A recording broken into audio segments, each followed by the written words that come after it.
hol volt, hol nem volt, hetet hét országon túl, még az óperenciás tengeren is túl volt egyszer egy király.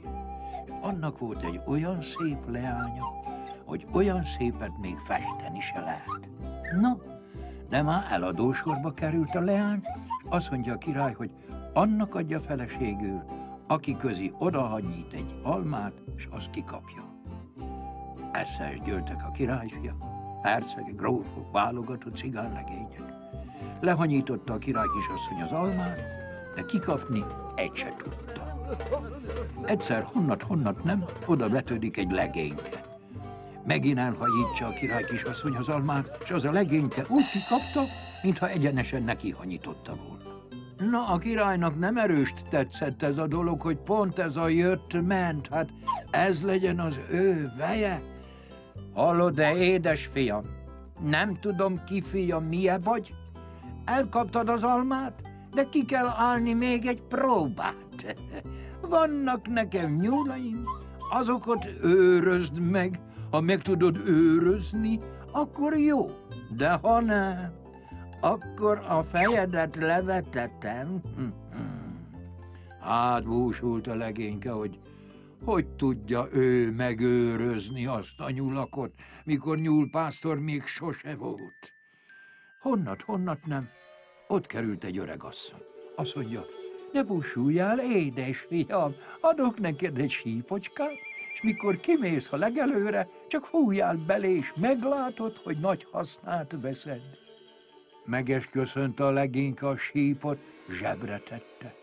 Kiengedték a nyulakot, de tudják-e, azok ahányan voltak, annyi felé futtak.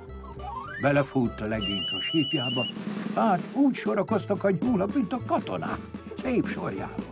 Nézi a király az ablakból, hogy miféle ördöngős legény ez.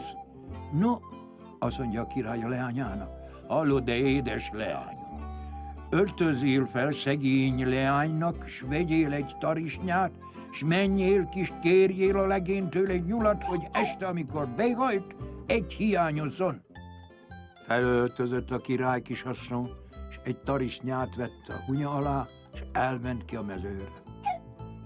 Jó napot, nyúlpásztor! Adj Isten! Hát miért jött ide a kisasszony? Nem vagyok én kisasszony, csak egy szegény leány vagyok, azért jöttem, hogy adnál-e nekem egy nyulat. Hogy ne adnék, azt mondja. Ha a felséges király kisasszony ad egy csókot. Nem vagyok én király kisasszony? Tagadta erőst a király kisasszony, hogy nehogy megismerje a legény, de a legény tudta, hogy honnét fúj a szél. Hát, hogyha ad egy csókot, akkor adok egy nyuglat. Hát a király kisasszony elgondolkodott, hogy adjon-e, ne adjon, de méges, hogy megcsalja a legény, hát megcsókolta. Meges fogott hamar egy nyulat a legény, és belétette a király kisasszonynak a tarisznyájába, és avval elindult haza. Amint ment, fogta a hunya alatt a nyulat, még fele útjáig se ért, a legény beléfúrt a sípjába, és a nyúl úgy kiugrott a tarisznyájából, mint ahogy se lett volna, és visszafutott a legényre. Menjen haza a király kisasszony, és azt mondja az apja neki, na, elhoztad-e a nyulat? Nézi a tarisznyáját a király kisasszony, hát ott bizony nem volt semmi. Tudja-e, édesapám, helyába kértem, nem adott az a megáltalkodott legény. Szégyelte bevallani, hogy ő még csókot es adott. Na megállj, majd kipróbálom én. Felöltözött szegény embernek a király, ő esvett egy tarisznyát magához, és elindult szamárháton a legényhez. Mikor kiért a mezőre, azt mondja, adjon Isten, édes fiam, nyúlpásztor, hát hogy mint? Hát csak így ne, azt mondja, őrözgetem a nyulakot.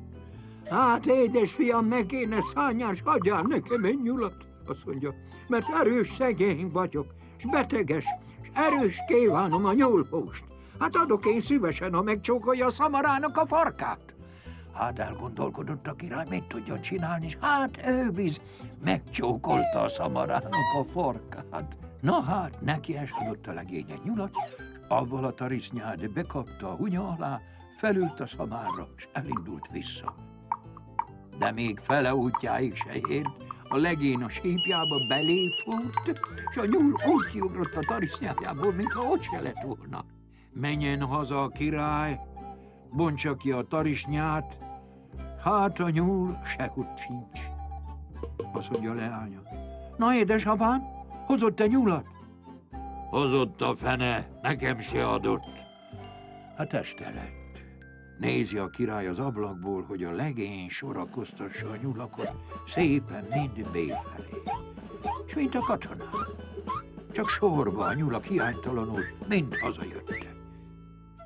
Jó van, édes fiam, azt mondja a király. Derék legény vagy, látom, hogy kiálltad ezt a próbát, de most még van egy. Ha ezt kiállod, én nem bánom, legyen a leányom a feleséged. Most hazudjál nekem annyit, amennyit csak tudsz egy zsákval. Gondolkozik a legény, mit tudja nő hazudni. Odaültek a tanácsosok mind sorba, és a legényt a közepébe ültették, és elkezdett a legény hazudni. Ami csak eszébe jutott, mindenfélét hazudott. Azt mondja a király, még a zsák nincs teli, hazudj tovább. Hazudik a legény megint.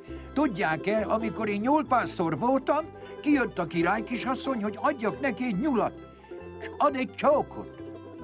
Hát a király kisasszony erre úgy elpirosodott, mint a pünkösdi rózsa. Azt se tudta szégyenletjébe, mit csináljon. De utána, azt mondja, kijött a király, és mondom, hogy csókolja meg a szamarának a teli a zsák. Kiáltott a király. Többet nem mondj egy szót se, ebben teli van. A legény nemes mondott többet egy szót se.